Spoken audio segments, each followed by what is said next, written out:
fast there. Very fast. Very dangerous. Of rebellion and romance.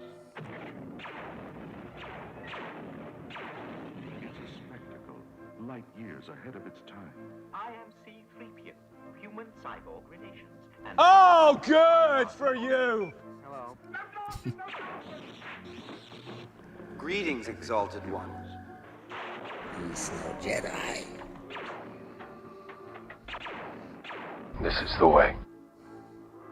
Red 5 standing by. They're pod racing on Malastine. Very fast, very dangerous.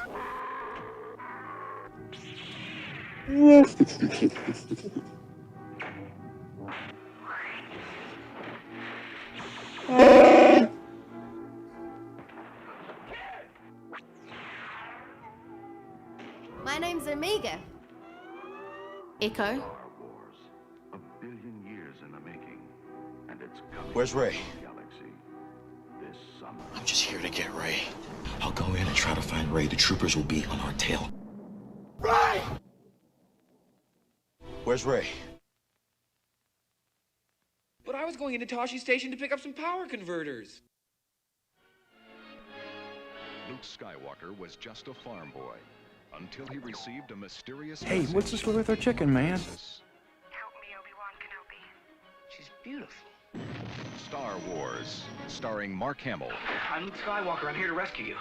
Aren't you a little short for a stormtrooper? Harrison Ford, Boring conversation anyway. Luke, we're gonna have company! I think we took a wrong turn. Carrie Fisher, Good luck. Alec Guinness, You can't win, Darth.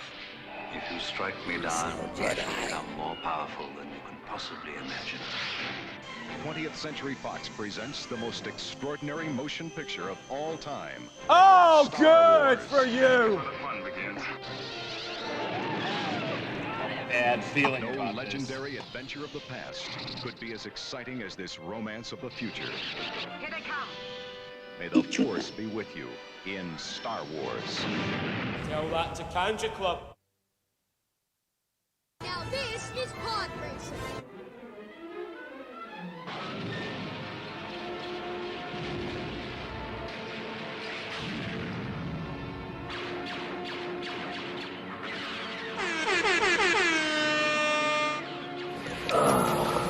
The Polynesian squad. Come on, New Zealand, try something new. 20th Century Fox and George Lucas bring you an adventure unlike anything on your planet.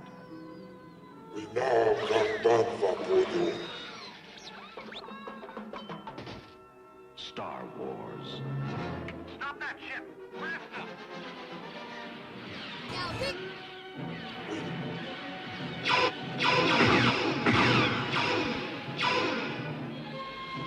Julie, get us out of here! I hate space travel. Here they come. Greetings, Exalted One. They're coming in too fast! The story of a boy, a girl, and a universe. Help me, Obi-Wan He's no Kenobi. Jedi. You're my only hope.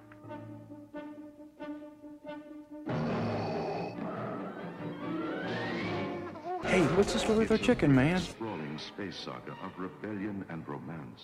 This station is now the ultimate power in the universe. Oh, good for you! There's nothing for me here now. The shroud of the dark side has fallen. Begun Bad feeling about this. Dad Wars. has.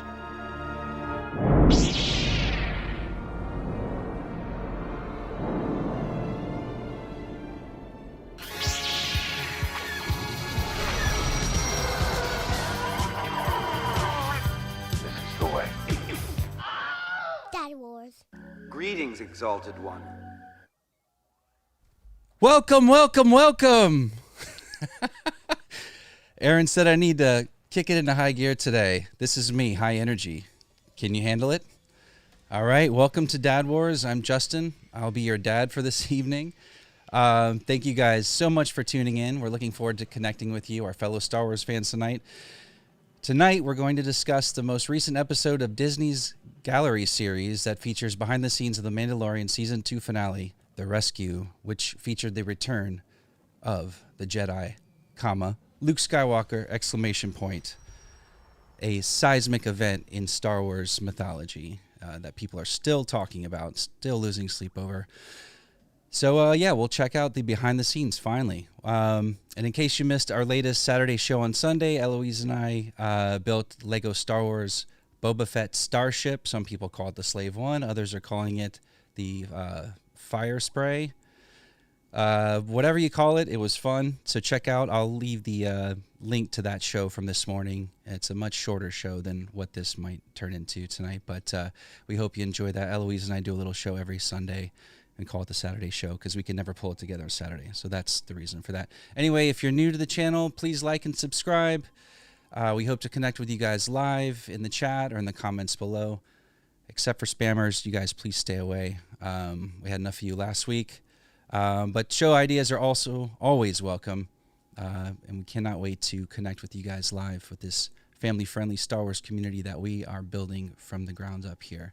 Also, you can hear us on our weekly podcasts on Apple Podcasts and Spotify. All those links are in the description below. And now it's time for the Weekly Reckoning.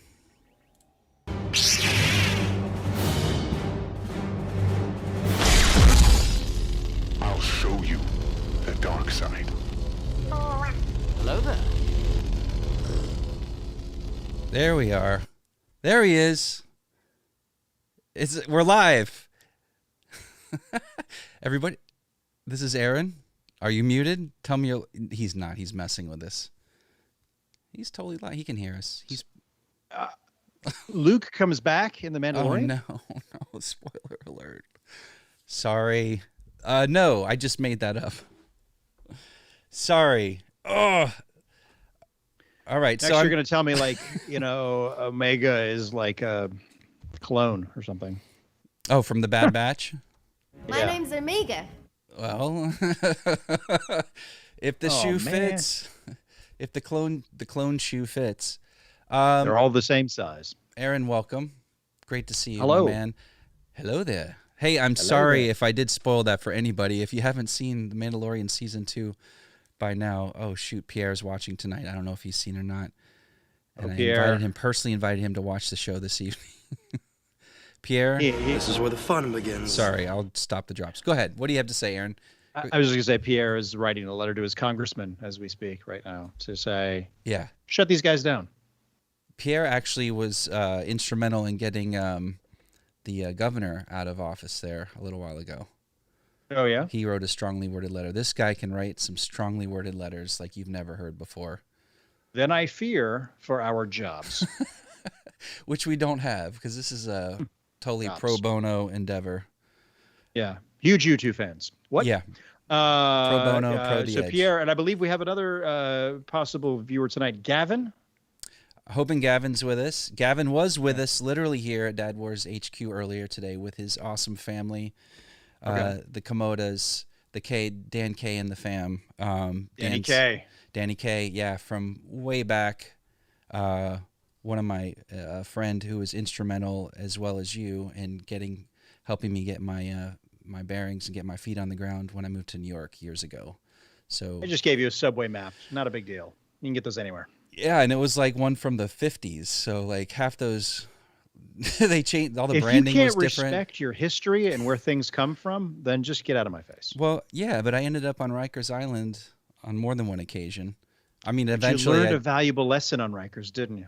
Yeah, eventually I just went voluntarily. I just hung out there. Some good pickup basketball games going on. Little round ball. Made some license plates, vanity plates, all that stuff. Nice. But welcome to the Weekly Reckoning. I was trying my John Oliver there where he smacks the desk and says, welcome. Welcome. Yeah. Big fan He's of out of the his. void now. He's going to be. Is he back? I haven't seen him in a couple weeks. Is he back? Yeah. That's September awesome. 12th, I think he said. Okay. Yes. That's always been a running thing, coming to you from the void, and then he just goes, it's like a recurring theme with him. But this is not the John Oliver show, tribute show. But it is Oliver Wars, the Weekly Reckoning. So Star Wars. Here we are. There's not a lot of news right now. Again. Yeah. Well, there was a Star Wars sort of news fact that I sent you via Twitter. All right. I guess I could try to pull that up right now. Okay. Let's see.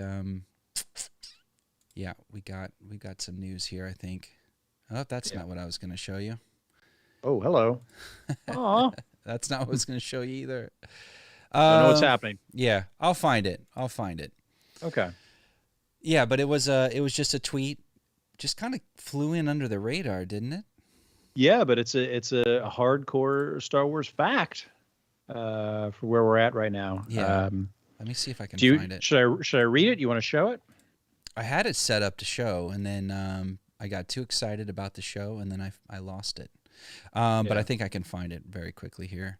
Okay. So what's been going on with you? I haven't talked to you really much since the last show, which we promised to keep short, and it would turn out to be like another 2.25 hour, 2.5 hour episode. Yeah, we don't stick to our timeline. Hopefully tonight we can. Tonight we can. We're trying to make this a stealthier show. We're trying to move at warp speed and get a lot of content in a shorter amount of time. Yeah, true. But again, with the algorithm, two things. If you do it live, right? If you do it live, we'll do it live. Then you kind of get pushed up the toward the top of the suggested viewing. What am I trying to say? Content. Okay. You see the little live symbol. You're seeing a lot more of those probably as you go on YouTube now, because it's a trend. Everybody's doing it. Like us Gen Xers have finally gotten hip to it. It used to be about Twitch and those crazy kids. Yeah. But now we're kind of doing it. So the party's almost over. It's not going to be cool pretty soon. But anyway, like if you're live, you get bumped up above, I think, pre-recorded content. Anybody, please tell me. I'm still here, by the way. If that's accurate, I've heard that on several different places. Also, yeah. So if you're live, and then the longer you stay on, like I'm watching Robservations. This guy, I'm not giving him a plug, but he is great. He's doing 4 or 5 hour shows about heavy metal from the 80s or Star Trek when it was in its heyday. Like just talking for 5 hours, and 3 a.m, he's got 200-300 viewers live chatting. Everybody's contributing to the conversation. That's our dream, but we can't do a 5-hour show. We have commitments. And I don't know that much about heavy metal, so I don't think it's something we could do. Yeah, I was thinking we'd do one about New Wave, because we used to make up Depeche Mode lyrics for hours. This is true. Yeah. Maybe we could talk about Stryper, though. That could be Is that the Stryper, the Christian band? Yes.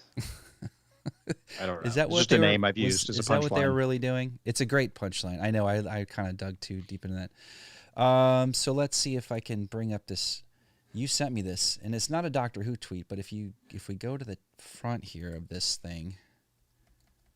Yeah, this gentleman is a gentleman on YouTube who posts really great videos, film commentary videos, Doctor Who commentary videos. But yeah, he brought up a very solid fact. You want to read it? Yeah.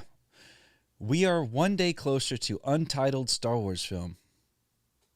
There you go. Joe Brennan calling it out. That's a cold hard fact. Thank you, Joe Brennan. You guys heard it here first. Let me just say, you heard it here first.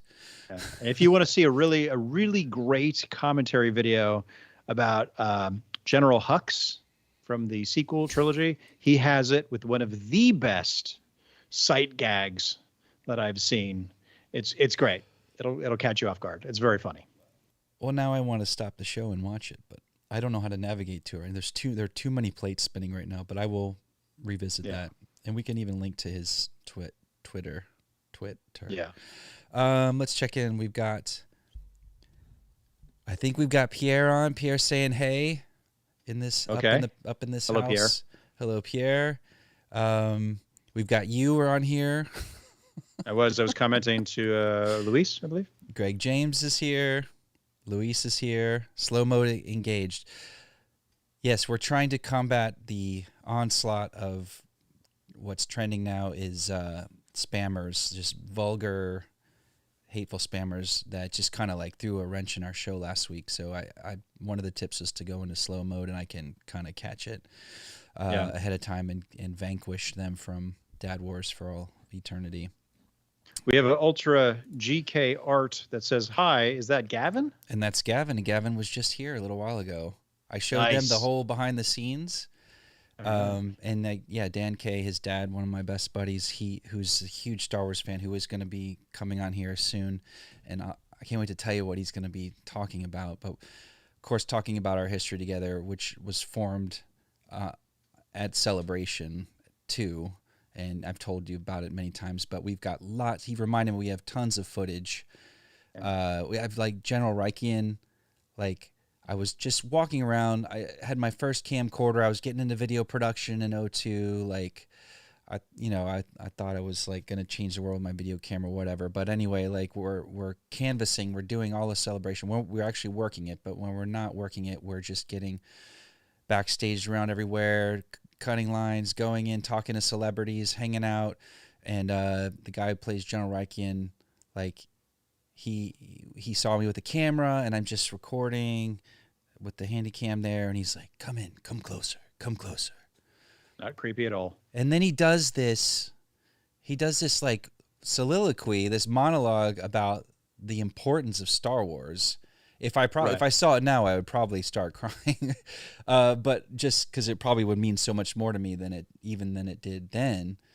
But Dan, I was like, Dan, and Dan was here. Like I said, Dan Komodas were here today, checked the scene out, and I was like, yeah, all that footage, like, because he had he was hardcore video guy way before I was. He was like already full on video production career mode for years before I figured out how to get into it, and with his help to a big degree. But I was like, I was right in that actor's face. He's like, yeah, he told you to come close. He told you to get in his face, and I was like, that's right, he did. So we've got this footage. I think we've got footage of talking to Warwick Davis. Like, we're walking the floor. We have our Lando laminate pass. The Lando laminate was like kind of like an all access thing. But so I'm gonna have Dan on. We're gonna revisit that Jedi Academy that we did at Celebration 2, and all the fun stuff that we covered. Then I like got lots of Lego footage from back in 2002. Lots of good content and stuff that you probably won't see anywhere else. Right. So Dan is going to be on the show. Yeah. On the show. Yeah, he's going to be. So you don't. I guess. It's got awkward. I guess you don't really. Oh boy. You don't really need me anymore. I guess because Dan. I knew this was going to be awkward. No, wait, stay.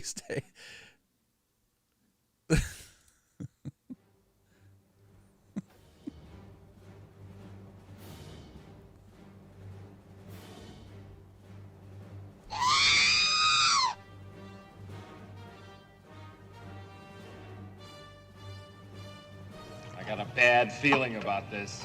Eric, just come back on the show. You can do it. Come on.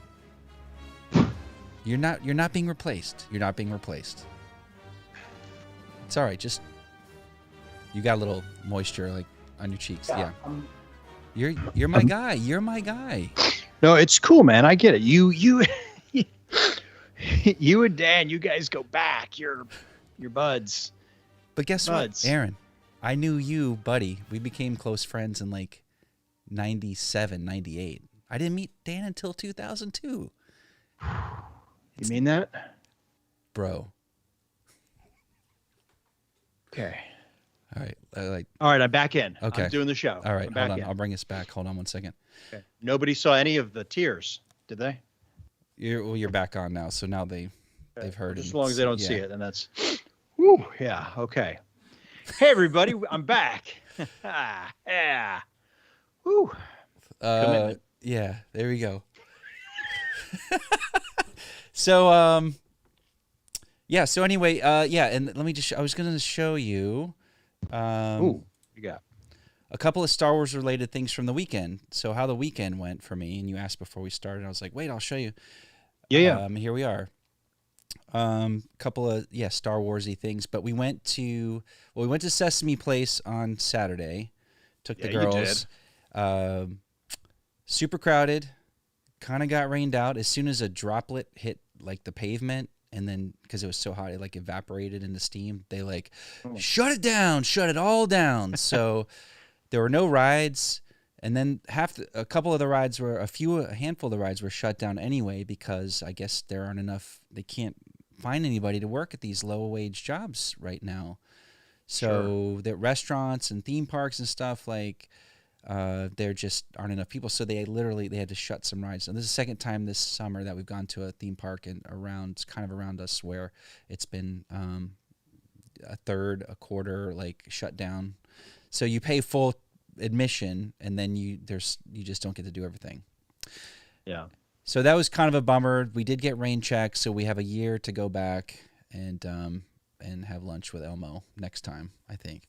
So nothing Star Warsy there. But then Sunday we went to the Hunterdon County annual 4-H fair, which was shut down last year because of COVID, but it was opened up this time. And it was awesome. They have like, horses and like livestock and chickens and all the farm stuff, like big old tractors you can climb on, and like carnival food and carnival rides and little shows. We went, our friends that live in a neighboring town, Laura went to high school with them. They have kids. Awesome. The Newcombs are awesome. But their daughter, she had a dance recital. So anyway, we watched that. Then we went and she was great. It was fun to catch up with them. We walked over to like the stables and stuff where they had, and they were doing like like you've seen dog shows before, like Westminster dog show. Well, this was like for like livestock and sheep, and they pass out the blue ribbons and stuff. So what we saw was something very surprising, and Eloise spotted it. She wears glasses. She's got eagle eyes. She can like see from a mile away, but she's like, "Dad, you're not gonna believe this." I'm like, "What?" Right. She's like, "Dad, come here. You have to see this." All right, so I've talked it up, maybe too much, but we're gonna jump over here. Let's see. Sorry, guys, spinning plates here. I'm the producer. I'm the showrunner. But he caters the show. So do you see what I'm looking at here? So they. Let me make this full screen here. What's happening? It looks like there's a phasma. It's the Mandalorian. So what they do is I didn't have time to load in an earlier clip, but they so you walk your animal around, and they're all themed. So there's like a ballerina goat and a little sheep that had a snorkel, like a scuba outfit. But then this kid walks out in a full Mandalorian cosplay, and his sheep is dressed up like the child. Like there's an Uncle Sam over there. There's a SWAT guy. Like there's some little kids with, like. Wow. So, yeah. Okay.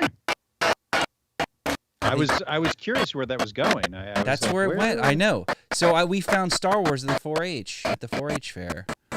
There you go. As you do. As one does. That might be a spoiler for season 3. We might want to preface. We may be looking at something that. So there's something interesting I'm learning. I dragged this right from my phone into OBS. A little behind the scenes, folks. And it does not play back natively from iPhone. As you see, it's really stuttering here. Yeah. But it almost looks like you're doing it frame by frame so we could get a clear look at. It's like enhanced image. It's like surveillance footage. It's Oliver Stone's JFK is what we're doing right now. Back and to the left. Yeah. And that's you. And that's Dan K. Oh, hang on one second. Yeah. Let me enlarge this picture. I'll be surprised if you didn't meet Dan at any point when we were all together in New York area. So we did. So yeah, the Komodas came out. We're checking out, we're showing them the place. They hadn't been out here. We've been here for 2 years or so, and they're down south a ways, by Princeton. And so yeah, we got together, had we grilled out, and did you grill one of the chickens? Close, because Blanche always as soon as I fire up the grill, Blanche, she's our speckled little like Rhode Island red. She's a sweetheart. She always runs up to the grill. She almost jumped into it the first time I lit it up this summer. So it's really Blanche weird. has a death wish. But if you notice, we're both wearing Mudhorn shirts. Yeah. There was no coordination. This is just how in sync we are. Oh my gosh. And then I gave them a 101 on hen rearing, hen hosting, whatever you call it. I don't know. Hennery, chickenery, chicanery. Henry Jackman. Anyway, so I thought I'd throw that up there. So we did have a little Star Wars this weekend, and then Dan and I talked about we had not had a chance to catch up on the sequels really, Rise of Skywalker in particular. So we talked about that. Had some interesting. Wait! I'm going to stop you right there before we go any further. Is Matt in the audience tonight? Should we? We'll have to prepare temper our dialogue about Rise of Skywalker and the sequels. But no, just kidding, Matt, for sure. So we had a good conversation, and then I was like, wow. So we talked about Star Wars in the kitchen for quite a while, and then I'm like, man, I still have a show to do tonight. I'm like, I'll never run out of stuff. You're Star Warsed out. You don't even want to be here right now. Oh, I hate it. I hate every minute of it. I'm kidding. No, stay. I'm kidding. He knows I'm kidding. He's just any excuse to throw the headphones away. Yeah, it's good. I like it. No, it was good I'm pretty times. much doing this just for Gavin and Pierre, our new viewers tonight. It was good times for sure. Let's see. Yeah. Anybody, if you're watching now, which it looks like we have a handful of people in. I don't know what happened. Yeah. I think our chat kind of signed out. I'm not sure, but if you're there, let us know in the chat if chat is working okay. Well, it's slow mode, so that means it takes 6. You have to go around the sun once. One revolution. And then it goes up. Yeah. No, I think the Earth just has to go around once. Oh, just the Earth. Yeah. Okay. All right. Well, then I'm not good with numbers. What? Yeah, it's a show about space, but we don't know anything about space at all. No. Fake space. Yeah. All right. I think we're good. There we go. Here we go. All right. We're still live. We're still doing it live. Awesome. So you want to get to some news, even though there's not a whole lot of news. Let's see what we have. You want to just jump right in? All right. Let's do Punch this. it. All right.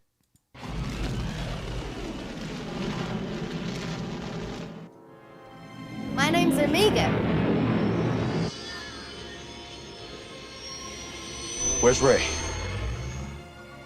I'm just here to get Ray. I'll go in and try to find Ray. The troopers will be on our tail. Ray was supposed to be here. Ray, are you here? We're doing it live, folks. We're doing it live. Ray! Ray, if you're here, please. So Ray's not here. Link? He might be. He's got the link. I sent him the link. Did you? Okay, well, he signed in before. I like said, this. Hey, gang. I know. He signed into the show. It's almost like this is in memoriam of Oh Ray, my God, poor Ray. who's become one with the Force, as you can see. Let me check our other service to see if he's on. Or you could text. You could text us, Ray. Got to get Ray. Birthday Ray. What? Where's Ray? Is it Ray's birthday? Oh my God, it's Ray's I'll go in birthday. and try to find Ray. The troopers will be on our tail. This is the Happy Birthday Ray show. It's the 29th of August. Of course it's Ray's birthday. I didn't know this. Doggone it, Ray. I swear I have you set in my calendar. I just didn't look at my phone all day, and I'm a jerk of a friend. You are the worst, and I kind of want you to throw your headphones off.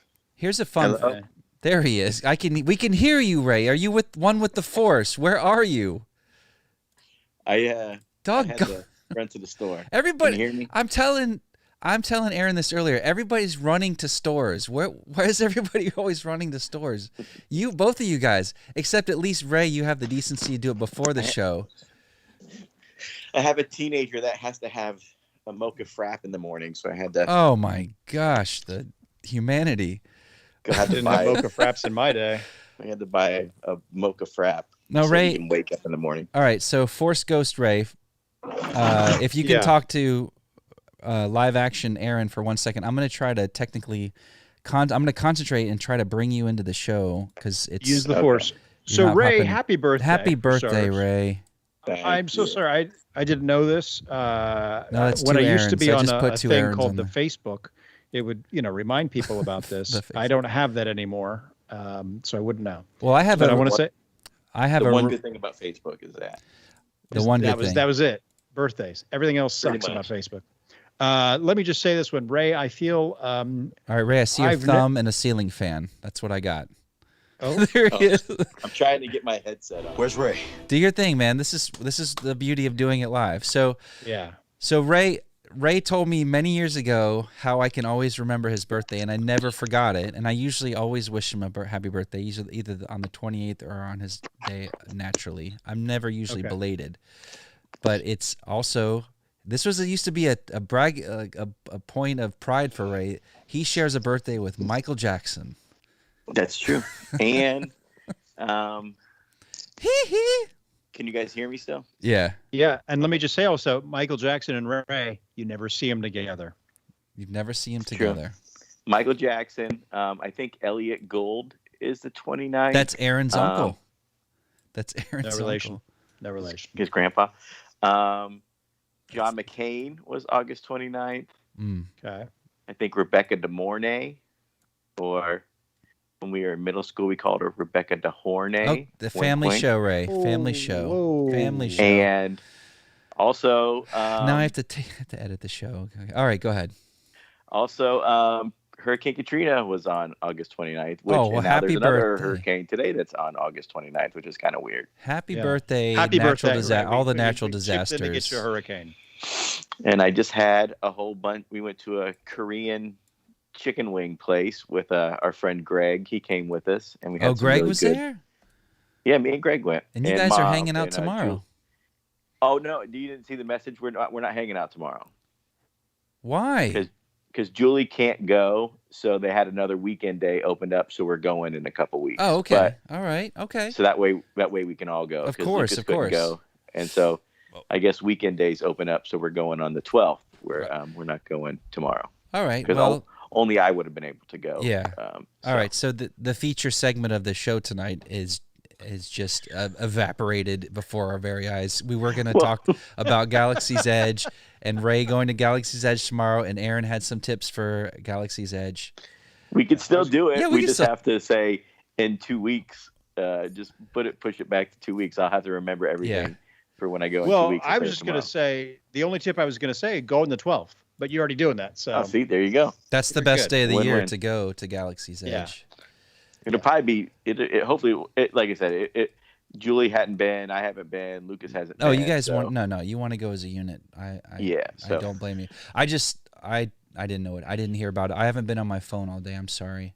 It was just like last minute because we found out Julie couldn't go last minute because someone from her work had to leave, so she can't get out of work tomorrow. So like I said, it's just and Greg, I was gonna go just me and Greg, but then he said he could get a weekend, so we're all going. This works better that way. So it sounds to me like this coworker really is the problem. I'll take care of it. That's fine. Yeah, if you can find her, that's the problem. She's not right there. Back. Squid says, "Hey, Ray." What? Squid Dan K says, "Hey" to you. Oh, look at all the friends together. This is what Star Wars does. It brings us all together. I'm loving. I love Gavin's art page. He's got such cool stuff. It's incredible. It's that Komoda gene. Everybody, all the uncles and the dad, they're all super talented. Can we is he comfortable with us putting a link to his art page? Or? Oh, absolutely. Yeah, I'd like to see it. To do that too. Yeah. Considering I'm the only one here who doesn't know anybody. Oh yeah, you are the only one among us who hasn't worked at Disney. That's on the show on a regular. Yeah, Gavin. I can't. There was a time, I was at the Sunglass Hut. Okay, I couldn't just leave to go work at the Disney store. Okay. I mean, that's kind of what I did. Actually, I quit the Warner Brothers studio store to come work at the Pottery Barn, and then went to the Sunglass Hut. If Aaron had quit to go to Disney when we all went, Can you imagine? He would still be there as like Streetmosphere. He would like be. Yeah, he'd be the king of MGM He'd be Studios. like the king of. He'd be like the king of Streetmosphere. He would love it. He would be awesome at that. Dude. That sounds like the saddest existence for me. I would hope that I would be somewhere working on the Star Wars films, but thanks, guys. Well, no, you could like Streetmo's cool. Not a sad thing. That's like a cool thing. It's a prestige. It doesn't matter anymore, Ray. It doesn't matter. Happy birthday. It's an emotional roller coaster tonight with him. It's like a Barbra Streisand film over here. I don't even know what that means. I'm just here to get Ray. Can I bring up something that I keep on wanting to mention about Please. Rebels that has always bothered me? Oh no. Okay. Yeah, go ahead, Matt. Ray. It's stupid. I love Rebels. Let me guess. Kanan's soul patch. It has to do with him. Do you want to guess what it has to do with him though? It's not that. His haircut. No. So it's not nothing to do with him cosmetically. No. Well, it has to do with him being blind and like all the technology they have in the Star Wars world. They can't fix his eyes. They can't give him some kind of they're like we can cut the wheels are turning Darth with Maul Aaron in half and bring him back, but we can't. Oh, that's true. We can't help a blind man. We can. Yeah, but Aaron is going to mention Chirrut. Here we go. I'm just saying. Also, Chirrut Yeah. is another. But also, they're on the run. They're the rebels, so they might not have complete access to that kind of technology. To them, just readily available. I mean, it's cool that he could like see with the Force. I like that. I thought that's a neat thing. Yeah. But they're like, sorry, nothing we can do. Yeah. I don't know. It's just kind of silly. I've never thought about that. If anything, I've thought that he's conveniently sighted with the Force when he wants to be, or when it serves the story. Like suddenly he can like dodge blaster fire, but then other times he's just blind. He can't see anything. Yeah, I hate characters like that in Star Wars. I mean, for me, a character who's blind and can dodge things. You're yeah. Okay. As that Chirrut shirt comes into full view. Can I just see that's another thing, they can't fix blind people in Star Wars. That's like, I guess that's like it's a universal. Yeah, you just want Geordie LaForge. That's all you want. You just want Geordie. I mean, yeah, they couldn't even. Did they fix him in Star Trek though? They had little. Yeah, he's little thing visor you could see with, and then later on he had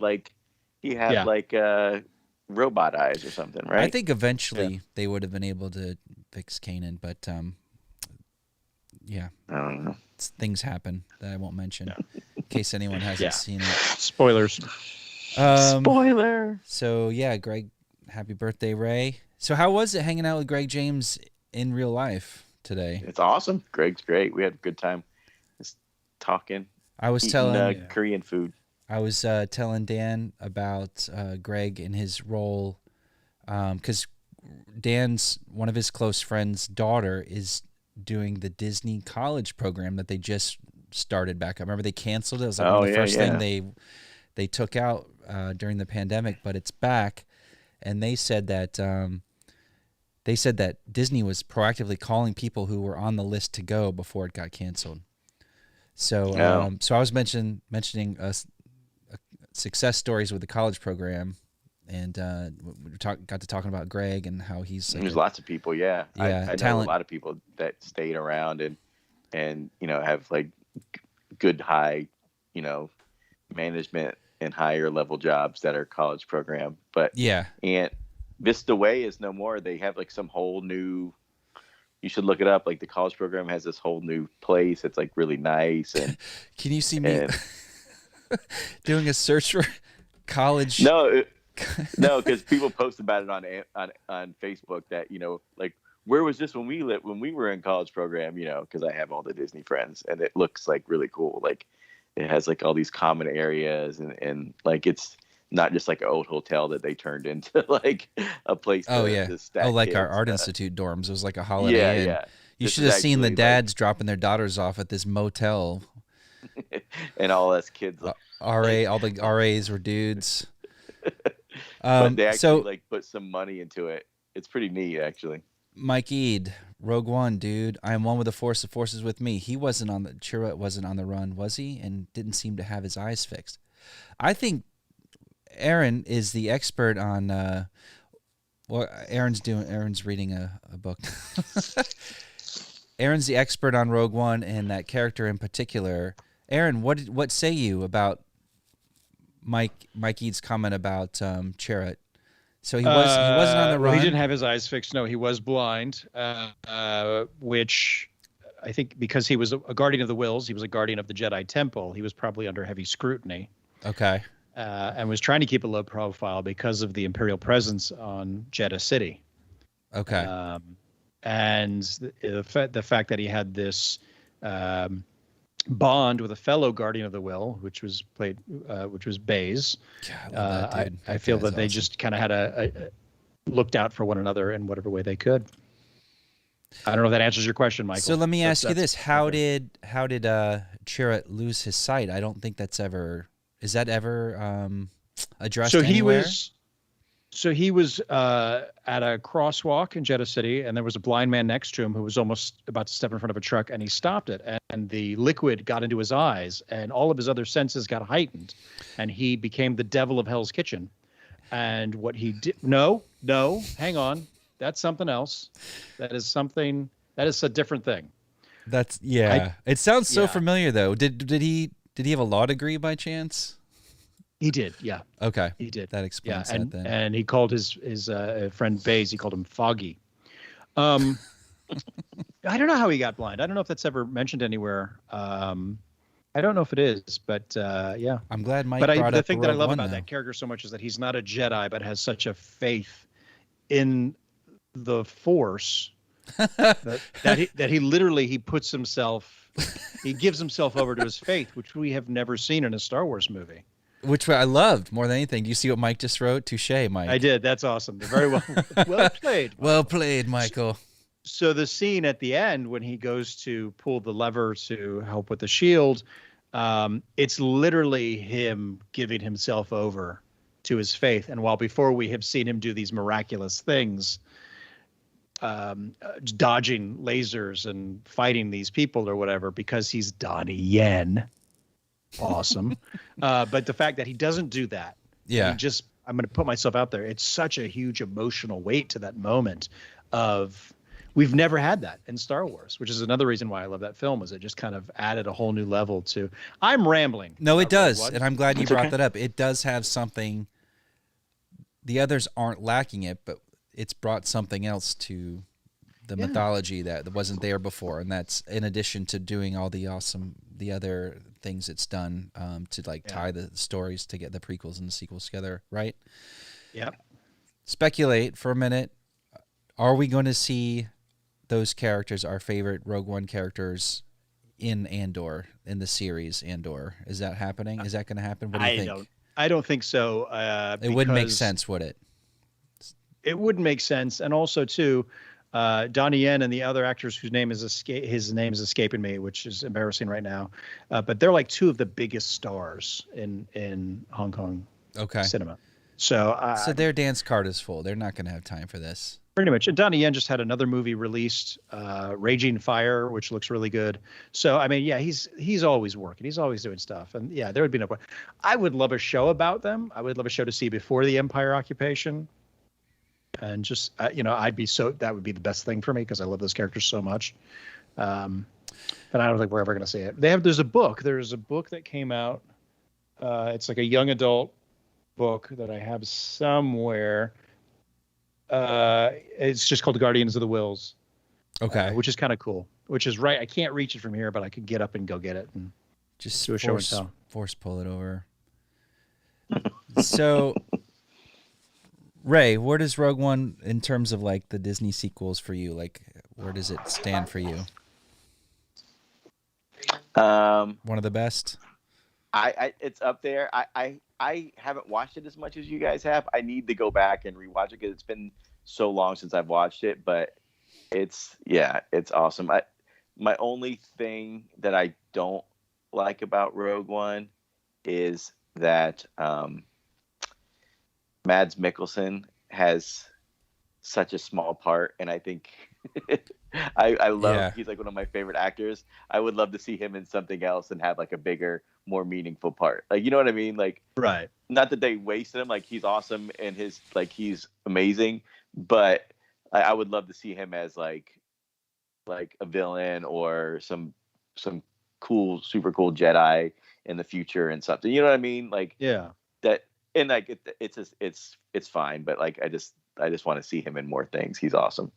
Well, and I completely agree. I think he's such a great actor that he's finally getting his due with it. What was the movie he did? Another Round. Another Round. Yeah. Phenomenal performance in that. But what I did like about him in that role was that he did bring such a weight to such a small role that you remember him. And I just remember when I watched the movie, I was like, Mads Mikkelsen, because I've been a fan of his. I watched like the Hannibal, and I've seen like that Berserker movie. I forgot what it's called. I don't know if you've seen it. Right, another one, yeah, Casino Royale, for God's sake. Oh yeah. I've been a fan for his for years, and I was like, Mads Mikkelsen is going to be in this, and then I was like, that's it. Yeah. I mean, it was great. Like not that he didn't do a great job. I wanted more. You know, like of course, sure, I wanted more of him because he's awesome. But it's like not even like it's a great movie. It's just I wish he had something more to do or a bigger role or maybe, you know, I wish he could do something else in Star Wars. It's like my only complaint. Like, but he's awesome, and the movie's awesome. Well, Ray, they're gonna bring him back. I don't know how to tell you this. Justin and we took a little time today. We did we did a special, what we like to call Ray edit of Rogue One. We've taken scenes from Hannibal. We've put them in there. It's a really weird story now. But for your birthday, he would be such the Galen Erso edition Rogue One. Yeah, Happy like birthday, Ray. Inexplicably, like in Act 2, he's just like he's just mowing on like kidneys. He's like and wearing stuff. like very nice, beautiful suits, and like ear necklaces. Like, what's this got to do with and Star eating Wars? half of his staff. Yes, on the planet of Edu. Yeah.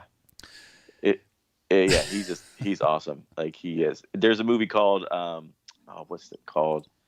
It's about where he's a teacher, and I don't want to get too much into it, but he gets accused of something, and it's just a great movie. It came out like a few years ago. I can't remember. This is the part of Dad Wars where Ray will it's just really good. Plug an HBO Max or Netflix show. Yeah, he's awesome. But then his brother is going to be in potentially. Well, reportedly. Yeah. His brother is going to be in Ahsoka, hopefully, which would be cool. So at least we have some. We will have a Mikkelsen in the show. Did you guys hear is this confirmed? We're only getting one more season. The Mandalorian season 3 is going to be the final season. Have you heard that? Yeah, I heard that. I don't know if it's been seen that in quite a few places. I don't know if it's confirmed or not, but it does seem to be. Which, you know what, I have no problem with. I'm kind of fine with it. I have a small problem with it, but not a big problem. Okay. It depends on if they wrap it up how they do it. You know, if it's wrapped up well, and I don't think it'll be. Well, I mean, I hope it wouldn't be the last we see of that character if he survives it. But maybe it's just the last of that show, and he goes on to something else, or they put it into something. Maybe something else happens. I predict end of season 3. We get the final scene, and then it's going to say coming 2025, Mandalorian the movie. No, I don't. Maybe it won't be called that because that's ridiculous, but it'll be like The Mandalorian in theaters summer. I predict Christmas 2025. After season 3 or season 4, whatever, there's going to be a new show, and it's going to be a team up, and it's going to be called Starsky and Hutch. Cad Bane and oh shoot. Cad Bane and who cares? Oh, see, he's walking off the show again. It's gonna be Cad Bane and I knew I should have had a. What's Mandalorian's real name? Din Djarin. Bane and Djarin. Yeah.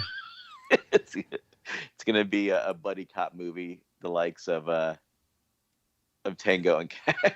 Din and the Falcon and the Winter Soldier, but Din and the Cad.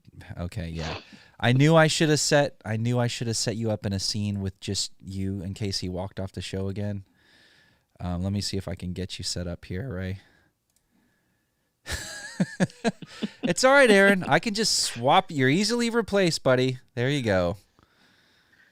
All right, so let's get to some news. Aaron, you're welcome to come back. Hope I didn't put you out. Here, let's. Hey, what's the story with our chicken, man? Have the eggs had a chance to hatch? He's back. He's back. Well, maybe you can go check on it for me, my friend, if it's not too much trouble for you. All right, I'm sorry to put you out. I don't like him either, but apparently people love him. What were we talking about? All right, hold on. So this now Justin's watching Cable Guy. This fan, the Star Wars vlogger, Star Wars Meg, she's fantastic content all day, every day. I mean, sensational headlines, but she does a poll every day, and she said, okay, so you want to bring in. You're hiring a bounty hunter. You're Darth Vader. You're hiring a bounty hunter to complete a mission, but Boba Fett's not available. Who do you call in? And then there's like 6, and you can get there's IG-88, Bosk, Cad Bane. So my money went on IG-88 very quickly. That was the guy, right? So as soon as you be around somewhere, right? I think so. As soon as you click through, it reveals it was like 89% Cad Bane. Oh my God! I'm like, what's happening? Oh, there you go. I won't leave. I'm sorry. I won't do it again. That's all right. You do it if you need to take a breath. I get it. But so that character is wildly popular. Yeah, people love him. I genuinely, I can't give you an answer. I don't know why he irks. I don't know why he's nails on a chalkboard for me. He's not my favorite. He's not like I said, he's not my favorite character. I don't really know him that well, except for those 2 episodes of Bad Batch. But I mean, oh, he made a real nuisance of himself in the Clone Wars. Oh my God! Yeah, it's like, there he is again. And he has a connection to Boba Fett, which it just keeps making me think we're going to see Boba in, sooner than later. Yeah, in the Bad Batch. Yeah. Let's see. So we were supposed to get to some news, and then we got sidetracked by about 45 minutes. So there's no news really. I just pulled up some headlines. We're supposed to get to news. We got sidetracked. And there's no news. I'm really selling this. I'm really selling this. I got a bad feeling about this. We were talking about Visions a few weeks ago, which that full trailer came out. My gosh, it looks so good. It just looks so good. And I was like such a skeptic a day before. I was like, yeah, we'll see, whatever. And then I just like fanboyed out. But man, okay, our stream is like really chugging along here. I think we're still doing okay though. How's it looking on the live? Are we still kicking? I'm looking here. Oh, I have a question actually from one of our viewers. I don't know if he's still there. Michael E. Gavin is still on the line. So I'm hearing that you're an artist or whatever. Do you draw Star Wars characters? And if so, who is some of your favorite ones to draw? Interesting. All right, Gavin, ball's in your court. Get back to us. I can tell you he's into big, giant monsters and robots and stuff, like especially like the Godzilla characters, Ultraman. Nice. And he's been drawing really awesome creatures since he was just a wee lad. Okay. But he's like totally, he's like really a fully realized artist, and he's got his whole career, his whole life ahead of him. And he's also a drummer too, by the way. He's got a drumming channel I just learned today, but he also has his live art channel where he'll draw a piece like camera close up on the canvas with pen, ink, and color, and he does coloring and fantastic stuff. Let's see here. Nice. So we should commission him. We should commission Gavin to give us something we can show it on the air here. Some Star Wars. Gavin says, sorry. I was just going to say, Gavin says not much, but I'm planning on doing some fan art soon, I'm assuming maybe. Yeah. All right, maybe we should commission. Maybe Gavin can do like a really cool like Dad Wars, Star Wars like themed like logo, like or like a screen, something, just something cool, because he does have a really cool style of art. It would be interesting to see what he can do. I can't wait to see his stuff. Yeah, you guys, the way you guys are talking about it, I'm excited. Yeah, it's definitely awesome. I love it. Very cool. All right, so this article, it looks like they've broken down. We've got summaries now for the episodes. I don't even know if I want to see. I kind of want to be. Surprised by. You don't want to read any of this, do you? I don't even want to look. We're getting 9 episodes. All right, that's all we need to know. And here's the only other kind of semi-interesting thing I found. So Kira, right, Han Solo's girlfriend from way back, is getting her own comic series. So they're keeping her character going. And the way they ended Solo, spoiler alert, it seemed like this was leaving it wide open. Like her character is very important, and ties in with the Crimson Dawn. Well, obviously from the film Crimson Dawn, but also surprisingly Darth Maul. She has an affiliation with Darth Maul. So, but then that was the end of Solo. Maybe Lando, in the Lando series, which no one knows anything about other than that logo that they showed at the shareholders meeting last year. I have a problem with this because I think, talk to me. It's such a missed opportunity. You have such great characters. Kira was an interesting character because she was very complex. She also fit like a very old film noir, femme fatale type role. And I don't know. I just think it does a disservice to the character to relegate her to comics. I'm not saying comics are a bad thing, boy. and they can be a great storytelling device. But for that particular character, I want to see live action. I want to see what happens next. I want Solo too. I want more. Absolutely. Sign me up for that. Yeah. Now, do you guys? I haven't watched the behind the scenes of The Mandalorian. Have you guys seen that yet? I watched half of it. I have it loaded in here. I thought we could scan through and take a look at some of the deep fake stuff and take a look at how they came to realize Luke in that episode, that fateful episode of The Mandalorian. I was gonna say something. I'd like to get what your guys take on it. Is that on Twitter, a big Star Wars topic that was a lot of arguments were going around on Twitter this weekend was Filoni saying that Ahsoka was a more fully realized Jedi, kind of was like a stronger Jedi than Luke. But he didn't say like more powerful or anything. He just was saying that she obviously had years and years and years and years more training than Luke as a Jedi.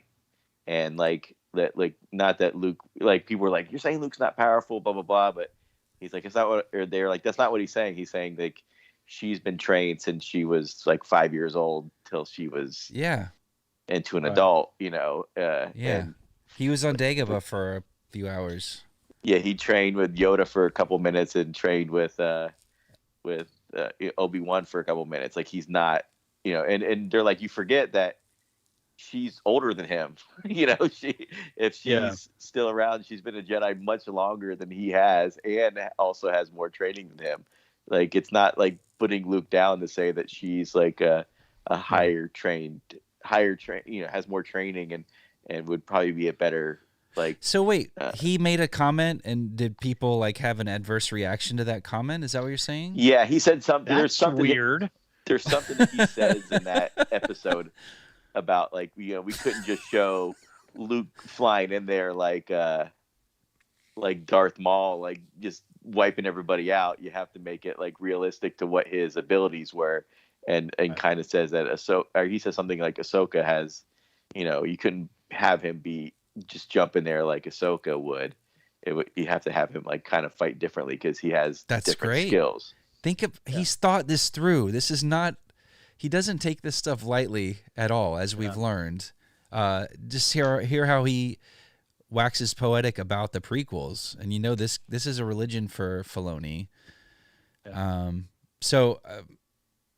Here's the thing that I always thought was interesting about Luke, though, was that he didn't have the benefit of a full training from a young age. He learned a little bit from Obi-Wan. We don't know how long that flight took, and I've always been under the understanding that time moves very differently. So he may have been on Dagobah for weeks. Yeah. I was kidding about days. I was kidding about hours. Yeah, I figured it was. Yeah, no. But it could have been a month or 2 months. Exactly. So and he trained he has under a little Yoda. bit of training, but the rest of it was him finding his own way, which was very interesting to me, and probably not he wasn't easy. Following the rigidity of the Jedi rules and so forth. That he had to figure it out for himself, and in some of like going back to comics like Dark Empire and stuff like that, he gave in to the dark side. I mean, there was some of that aspect to it that he had to come back from. So he was learning more than probably a lot of other Jedis ever had. And Mikey said he also drank milk every day, as we saw in The Last Jedi. And calcium. Come on, calcium is good for a Jedi. It counts for a lot. So yeah, he had what's really interesting is how he became a Jedi and how she became a Jedi are totally different, except for a little piece of like the mentorship. So it's really it's an interesting journey. He's he came up differently. He wasn't surrounded by hundreds of Jedi fighting on the battlefields for a decade or for however many years. Yeah, like, and I think he was talking more like technically 4 years. Like, how long the Clone Wars last? Yeah, I think Filoni was saying like you can't have him fight like this, be this amazing swordsman out of nowhere, because he didn't have that training that Ahsoka had. Like she basically lived with Jedi for a couple, almost 2 decades probably, so it's like different, like, and he wasn't putting Luke down, but he said it's just they're different types of Jedi. Was that in response to like why did he feel the need? Was he just talking on the I think he was talking about like the way he would have Luke come in and like fight the way he fought, like when Luke comes into the ship at the end, you had to keep his character honest to what he was at that time. Maybe he learned more after, I love it. Like that's just called the attention to detail. I didn't know if you guys had seen it, but like I said, it was kind of. I think it was kind of like a little throwaway thing, but like I said on Twitter, people went. Oh my god! People went crazy. I'm glad I was off my phone today. I missed that. I'm glad I missed that. You could seriously. I could tweet. I had a ham sandwich, and people would be like, "Oh my god, how could you think a ham sandwich is better than a peanut butter jelly sandwich?" Like, oh, what, you don't like turkey? Yeah. Oh, really? What's wrong with turkey? That's a whole lot. I love it. Yeah. Well, I don't. People are crazy. But that's that's an interesting. What he's saying to me is very interesting, and I also think it carries over to the sequels, the sequel trilogy, which is what I thought they were going to do, and I've talked about it on the show before, and hopefully Matt's not listening. But what I thought it was going to be, he says the Jedi have to end, but here's someone who's strong in the Force, who at that point is not from a bloodline, is not, some super a midi-chlorianed up person. She happens to, the Force came to her, and it's strong in her, and she's going to create a new type of Jedi. Not following the old doctrine that led them down the wrong path so many times, according to Luke, but create a new path. And I thought that was going to be, I thought they were going to be called Skywalkers, like Rise of the Skywalker. Like, are you a Jedi? No, I'm a Skywalker. That's what I thought it was going to be. That's awesome. I'm so glad it turned out that way. Well, I mean, and even look at Ahsoka. She's not really a Jedi anymore, right? It didn't turn out that way. Anybody listening who doesn't know. She's not no. That's an interesting point. Whisper. Yeah. They might have misread the prophecy, so it would make sense. Balance was brought in 3, the extermination of the Jedi rather than the... Yeah, that's true. Yeah. Oh, that's clever. Yeah. Who is Whisper? Who is this person? Star Wars fan. Whisper. Star Wars fan. Hi. Welcome. Welcome, Whisper. Hello there. Greetings, sorry, Whisper. One. Up to now, we just assume that we know everybody. Exactly. So yeah, why don't we I can scrub through, just take a quick look at this before we wrap things up. Right? Yeah, maybe. Let's see. Yeah. Let's see if we can get a copyright strike. Yeah. No. All right, let's see. We may get a thing from Marvel for my whole how Chirrut got blinded before. So I'm just ready for that. All right, let's see. How's everybody doing? If you are watching now, please hit the like button if you haven't already, because we need those likes. They actually mean something. It's not just for our self-esteem.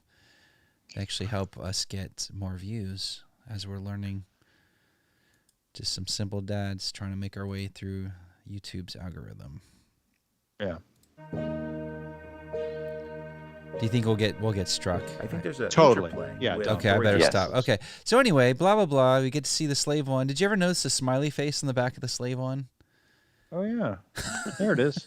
Oh yeah, it's cute. I love it. I love it. It's all connected with consistency. Whee! All right. Just love this behind the scenes stuff. There's Peyton, right? Director of that fateful episode. And Ant-Man, right? Yep. Oh, is that the Ant-Man guy? Yeah. Oh, He directed another episode where they were on Tatooine, and she was Amy Sedaris' character was playing Sabak or one of their 2 games that they have in the Star Wars universe. She was playing with this creature that was just an ant sitting at the bar. At a bar, that was just an ant, and that was a Peyton Reed episode. So there was no mistaking that was not even just an Easter egg. That was like in your face, like the big ant, like from just a big old ant just sitting. Who's a doctor too. Like she called him Dr. So and so. I'm like, that is very like reminiscent of the Cantina where they do that. Yeah. So And Eloise, hold this shot right here. yeah, Eloise pointed out, why is R2 green now? See, to me, yeah, I was wondering that myself. I'm wondering if that was supposed to be like a misdirect for anybody on the set, but that would make no sense. Yeah, that is weird. Because this whole thing was a misdirect, right? Plo Koon was supposed to be the Jedi that showed up, and I would have really enjoyed that, but not as much as this probably. But also, that's green. They can key that in, and they can eyedrop that green and key that to blue in a second. But I think this is like pre-treated behind the scenes, ungraded, right? Don't you think? Right. But it does look like he's really green there.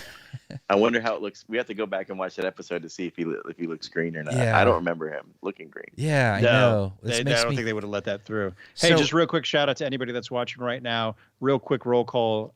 Just give us your favorite Star Wars movie. Go. Yeah, we always like to take a survey. Yeah. And if you were Darth Vader and you had to hire Bounty Hunter, but Boba Fett wasn't available, would you hire Cad Bane? Yes or yes? Don't. After seeing IG-11 in action, I would hire IG-88. Yeah, those IGs are no joke. Yes. All right, Empire. Mikey wading in with Empire.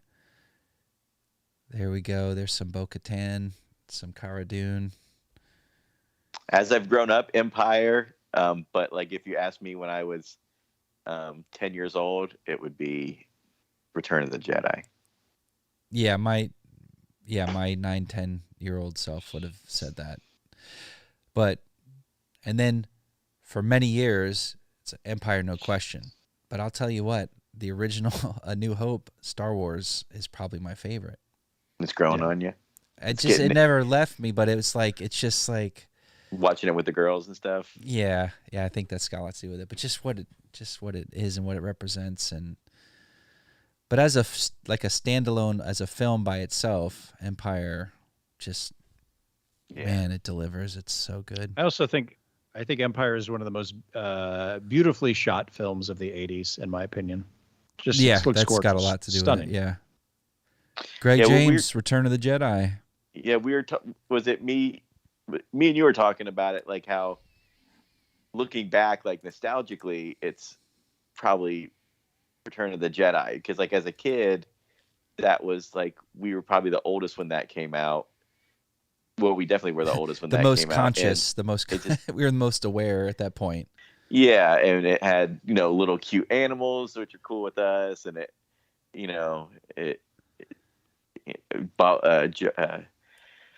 Jabba the Hutt and Boba Fett. You know, for like a kid, that's like the coolest. It was everything, man. That opening. Yeah. I talk about it every episode we do, but that first act when they rescue all the friends get together, to me it's perfect. I don't know if there's anything. Just that it's just so cool. Even with Lando looking in the camera going, he like pulls his mask down and like basically looks in the camera. There's some funny things in there, that unintentionally funny things, but as a kid that didn't even phase. I didn't notice any of that stuff. That whole plan though was so bizarre to me. Now, go ahead. The older I get, the more I look at holes. In Luke's plan. Yeah. I don't I go with it. I just go with it. But it's like, so you want to put Lando in there undercover. Yeah. And then you're going to send the droids, and then you're going to send Leia and Chewie, and then you're going to come yourself. Yeah. And then you're hoping that R2 gets sent on the sail barge. And you're hoping you didn't matter if he was in a sail barge or not. No, he didn't see any of that. I mean, he might have. He's using the Force. It's a lot of I don't know. It's really together. It's definitely not the best. No, don't. As a kid, stand your ground, Ray. No, stand your ground. Don't you dare back down. Listen to me. My favorite. I'm saying as a kid. I'm gonna put you. All right, I'm putting you in timeout, Ray. You're going to mute. No, I'm just kidding. Listen. As a kid, we didn't think about that stuff. We just thought. As an adult, 2 weekends ago, I didn't think about it because I watched it with my daughters, and I freaking loved it. Listen, together we stand, divided we fall. This is like Star Wars. Whenever they get together, whoever the heroes are, when they're divided, they all get beat up. When they're together, fighting together, it all works out, right? Yeah. For the most part. So maybe it was strength in numbers. Like this is how it was a plan A and a plan B and a plan C. If Bausch, right, the bounty hunter, I mean, I guess the plan A was Lando breaks Chewie out, Bausch gets Han out, and they sneak out under cover darkness or whatever. That's like plan A. Didn't work, right? Yeah, right. So what's the next plan? Is like Luke and R2 have to like, yeah. I know that you can look at it like that. I'm not saying, I knew I was going to be on this diving board over this big pit of carcoon. Yeah. It's the same complaint people have with The Dark Knight. Like, so the Joker knew that this was going to have to be there, and it's whatever. But you just go with it, and it's Star Wars, and it's fun. And it's great. And to answer... And I would never mute you guys. I was totally kidding about that. I know. I loved it. To answer Whisper's question, to me, the sequel movies are canon, whether you like them or not. That's true. They are canon. They're canon. Yeah. It is what it is. And I'm with 2/3 of them. Yeah. So. Canon, I believe. Yeah, Greg. I mean, they are. They're official. According to the owners, the story... group and Disney, they're part of the Skywalker. What do they call it? It's not a saga. Thank you. Skywalker saga, maybe. Even though Dan K and I were talking earlier today, and it just feels like when you notice they were like a new beginning. Like the marketing for The Force Awakens was, there's a new Jedi or a new hero. A new hero will rise, right? Right. But then by the time they get to Rise of Skywalker, it's like now they're calling it the end of the Skywalker saga. You didn't call it that for 2 movies. You didn't call it a Skywalker saga, did they? Or they just they put that, I don't know. They're like, "Oh, we're with them." Like the sequels are like, "We're with those good movies that came before." Like we're part of that. So that's why you have the Skywalker saga. I think they were kind of tying themselves into the whole original interview that George Lucas gave, I want to say Time Magazine or the New York Times, about how there was going to be 9 movies. Well, he ended it at 6. And this was I thought they were really on their way to kind of saying, here's the old generation handing it off. And I thought like, oh, that's really good. And then it didn't do that. all the way. Didn't swing and a miss. Swinging. So Mike Ead, Yep. what is Mike Ead asking you, Aaron? I missed it. I might have. Oh, Aaron said he's down with 2/3 of the sequels, right? Yeah, I did say which that. two? Yeah. Yeah. He said which two? The Force Awakens and The Last Yeah. Jedi. Yeah, Mike, that's none of your business. That's really that's a very personal personal. how dare you? I'm guessing just from our 1,000 conversations about the subject. Yeah. I No. love The Force Awakens. That's like I could watch that movie over and over. I think it's so great. All right. Yeah, Whisper I has a think really it's- good question here. Go ahead, Aaron. Go ahead. Force Awakens and Last Jedi, I think, are just two fantastic films that really took the nostalgia and then pushed it in a direction that I and a lot of people didn't expect it could go, and did very complex things for the characters, I thought, on their journey. And then, yeah. I just think I think Kylo's such a strong villain. Like, you never seen like that kind of anger and emotion from a Star Wars villain before. You know, they've always been like real stoic, Distinguished and gentlemen. quiet. They're all like British, reserved British. And he's just like pure anger and rage, and it's just so different than anything In our that we've moment seen in of Star triumph. Wars. I think you overestimate their chances. You may fire when ready. Meanwhile, Kylo's like, fire more. Yeah, because like if you think about it, the Sith are supposed to be all like, you know, they're giving into their anger, but all the Sith are like pretty reserved except for Darth Sidious.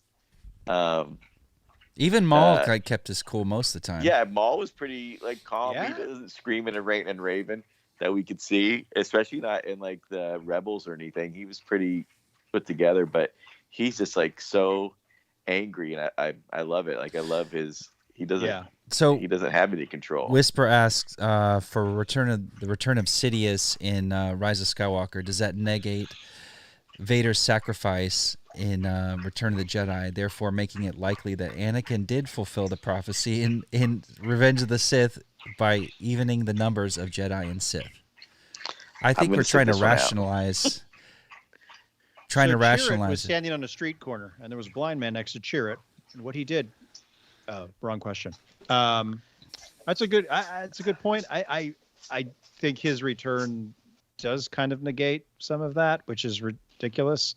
I think, in a way, the sequels negate almost everything that our heroes in the original trilogy did, and that's my problem with the sequels, the dequels, Disney sequels. Yeah. Well, but here's the thing. That's a cynical too, look at it, but if you look at the first three, the prequels, and it's a matter, and I hate to use this term because it's used so much now in fandom circles, but the whole tone poem idea, history repeating itself just in different ways, and that's what I thought was kind of interesting about this. That it's the dark side is rising again, but in a different way. It's not the Sith. It's the Knights of Ren. It's this powerful person, Snoke, and then it's not about a bloodline, which it never really was, except for Luke and Leia.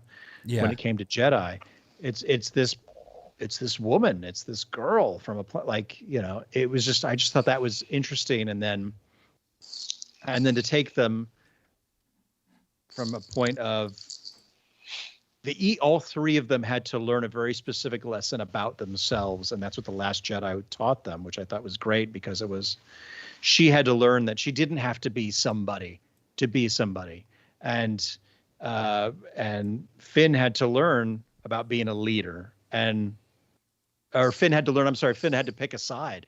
He had to make a commitment, and Poe had to learn how to be a leader. That's what I just thought was interesting about those journeys. I'm rambling again, aren't I? No, well, you're singing praises for the first two sequels, but then all these things that you're bringing up that are so great are completely obliterated in Rise of Skywalker. But not in Duel of the Fates, which lives in here, buddy. That's right. Yeah. And Dan read Michael that too. asked We were if I talking about like that them. as well. Oh, Michael. Yeah, Mike asked if you like I like him with the helmet. I like them both. I just like. Yeah. I think Kylo's a great character, and I love Yeah. the actor.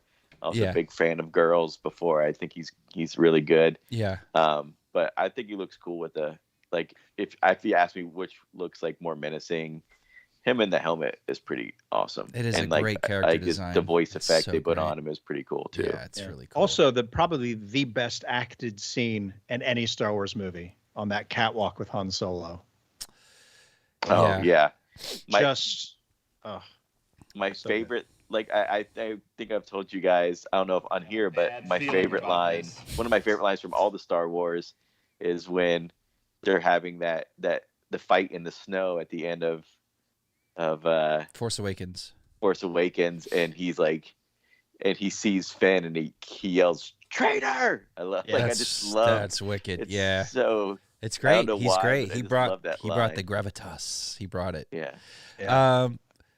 Whisper bringing the heavy questions Yeah. tonight. Were Grievous and Dooku aware of Palpatine's plan in Revenge of the Sith during the battle over Coruscant, and that he was truly Sidious? Well, let's get Dooku on the phone. Dooku, line 3. No, I don't know. Let me think. I probably think they probably weren't. I think Sidious probably didn't tell anybody anything. And Grievous You know is what I just a mean? heavy. He wasn't like in intelligence or anything. He was I'm going to just say like a general. Dooku might have known, because the Dooku look knew he gives something him was when up. he realizes he's about to be killed is kind of like wait, you're betraying me? Yeah, Kind of. remember? Maybe. Remember when he looked up as Anakin had like the yeah. double sabers over him, and he went like, I got a bad feeling about this. and then that was Yeah. it. And I was like, are They they said- going to use that line again? And they did. They kept He's using like, that. anytime now, you can stop this. Yeah. Yeah, it's like we're waiting. He cut my hands off. Remember we were Ow. like buddies a few minutes ago. Remember, wink, wink. Remember Dude, back I need when some you, gauze. remember back when I started following you? Yeah. I gave up my whole life to turn But, against everything I did. I got the Sidious tattoo. Like, remember? Come on, man. I Oh heard my Sidious. Dude, it's on my back. What was I going to say? But yeah, Grievous was just a Wait a hired minute. hustle. I don't There's, remember him from Star Wars. They're going, here's how Marvel kicked butt with their de-aging, and here's how we're going to kind of give you Luke. So, do they go back? Do they get Shamook to go back and fix everything? Or do we leave alone? Because I was one of the people who complained about all the special edition enhancements. I'm like, leave it alone. It's art. I mean, I went to see all of them, right? I don't know if we went together. I know I went with a couple of classmates from Art Institute. I don't know if you and I went For to what? any of them. In the theaters? The special editions in '97 when we were in Fort Lauderdale. I think we did. Yeah, I think we We may must have saw at him in least the theaters. seen. Yeah, Yeah. I know I went back and watched them all in the theaters. I think we probably went together. Whisper says was the general audience in the theaters aware back in '99 that Darth Maul's hooded master was in fact Darth Sidious? Absolutely. Yeah, I think pretty much everyone knew that. Absolutely. There was no secret. I mean, except for Maybe little kids except didn't, for the you know. kids who were going and had never seen a Star Wars movie, and they were seeing the prequels before ever seeing any of the other Star Wars films. Then that would have been a nice surprise for them. But for everyone else, we're like, yeah, there's no. Anyone who had seen a Star Wars movie knew who he was. Yeah. It was really neat. It was I think it was masterful plotting how Sidious the rise to power. Like I think it was just like out of the Nazi Germany playbook. I've seen Chancellor. things people talking on Twitter how like he set it up so the Jedi couldn't win no matter what happened. You know, Right.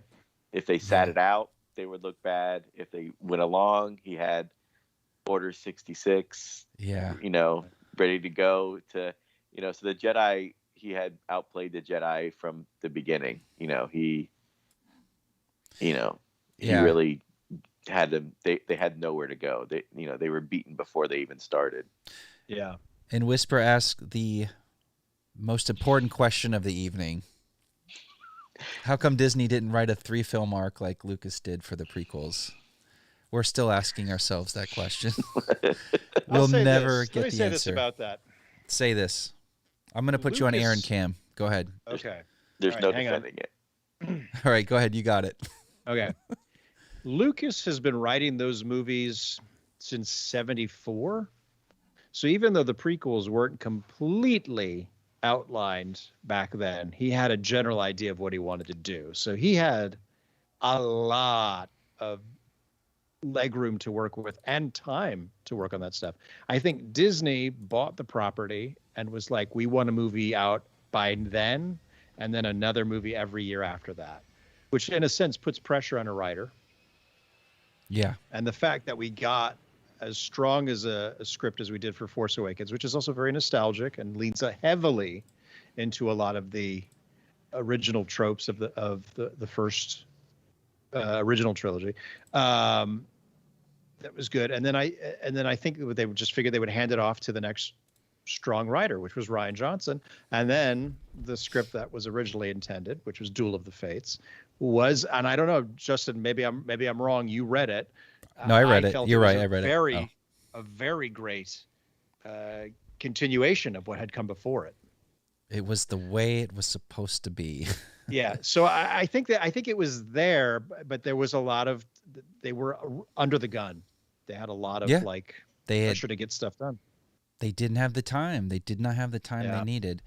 But still, they could have talked a little more. Here, it's your turn. Here's what I did. Here's what I had in mind. Let's keep it going. We have to get this. This is the second one. This is Ryan. This isn't the last one. Maybe you don't want to call it the Last Jedi because it's the second in a trilogy.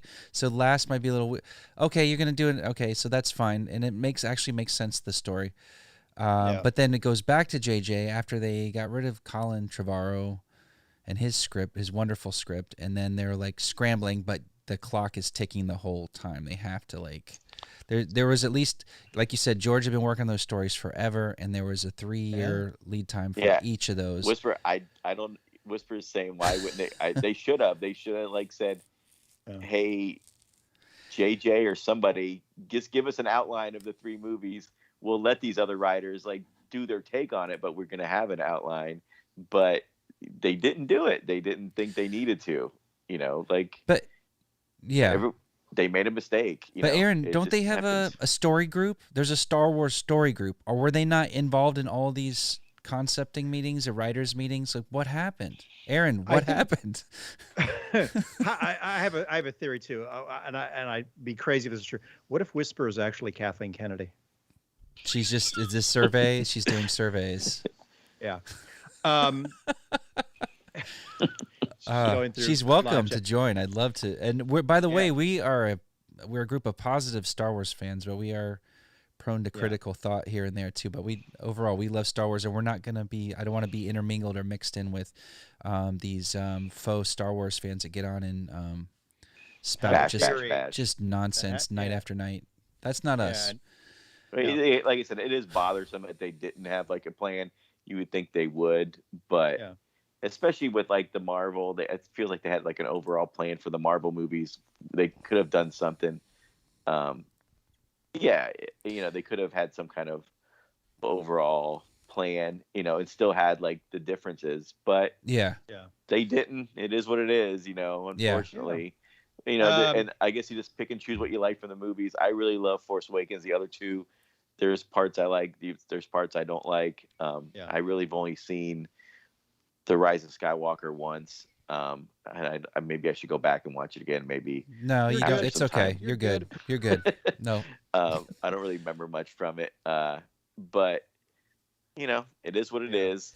Yeah, and there's so much more Star Wars coming along, and I really do. I expect that the creatives in charge right now are going to retcon it. They're going to enhance and they're going to make it so the sequels might make more sense. There's opportunities to broaden the story through the films and the TV properties. So I think they're going to fill out all the questions that we had. And we don't need all the answers, but I'm saying some of the more important things that maybe fell short that we feel like we as fans, we would hope we get some answers. I think they're going to navigate that with all the stuff that's coming down the line in the next year. Yeah. Yeah, and Whisper, I think 3 years. Justin's point was that a lot of people are like overly critical. Like, there's nothing wrong with being, we'll be critical of stuff. I'm not like a huge fan of Mandalorian season 1. I thought they did a lot better season 2, but we just want to, we don't want to be a fanboy, but we also don't want to be a hater, Yeah. Yeah. Luis, do we need Space Vegas? Luis, how else was the world going to learn about Galactic Star Cruiser at Hollywood Studios without taking a trip to Canto Bight? Because that's $6,000 for 2 nights. It's based off of all of our favorite Star Wars characters from Canto Bight.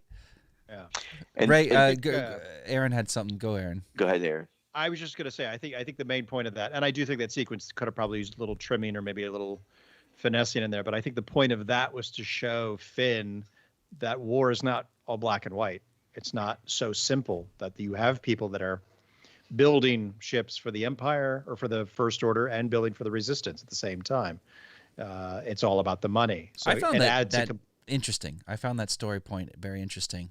Yeah, and so it adds a complexity to his struggle, which is, I just want to get Rey and get the hell away from here. Yeah, heck. And he decides in the end that, no, I have to make a stand to do what's right, despite the complexities of war. And at the very end, she says, "Where's Rey?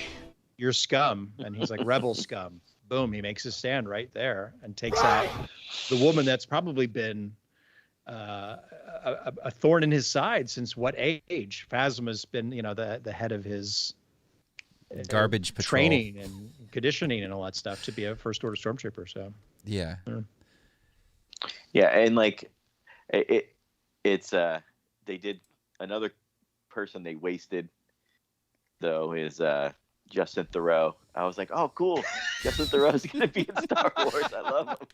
He had the Mads Mikkelsen role in The Last Jedi. Oh, not even. He was. Oh, it's just a blink of an eye. It was like 2 shots, then, right? Basically. I know. It's like, oh, and then Benicio del Toro.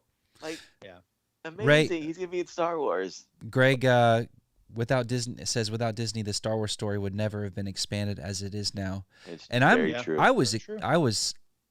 I was dancing down Madison Avenue when I worked, and I was like so excited when I saw that Disney bought Star Wars. I really was so excited, and I still am excited because we're getting so much Star Wars now. And George is the king, but I was just like, we're not getting any we're getting a lot of Star Wars, and he's not getting younger. And what's going to happen with Star Wars? I mean, so and Disney's got the deepest pockets in the business, and so they can put the money behind it and give us quality entertainment, and we can still have all this stuff to enjoy for years and years and years to come. So I'm not bashing Disney, not for this. No. I've got other things. I got other bones to pick with them.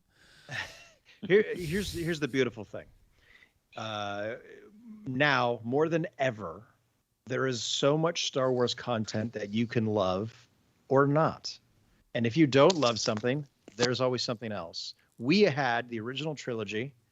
We had the Droids cartoon. We had the Ewoks cartoon. We had the Ewok movies. And that was it. It was...